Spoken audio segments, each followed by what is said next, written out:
بيخبط الحيطه اللي قدامه. في ابو تريكه بيلعب حلها بعيده قوي، دي عايزه رفعه، دي عايزه رفعه. يا نهار ابيض، يا نهار ابيض يا شريف عبد الفضيل، يخرب عقلك يا راجل. ايه ده؟ ايه المدفع ده؟ ايه الصاروخ ده؟ ايه اللي انت عملته ده؟ تسديده ايه؟ منتهى القوه، منتهى العظمه، منتهى الاتقان. روعه روعه روعه روعه روعه روعه. لسه ما كملتش كلامي.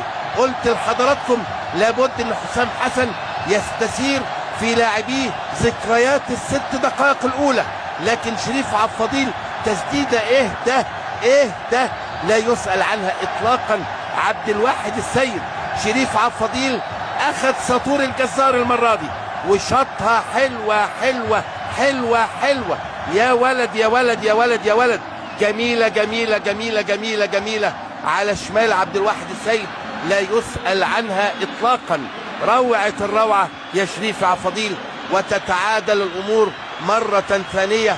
واحد هنا وواحد هنا، قلب اسد وقلب اسد. لكن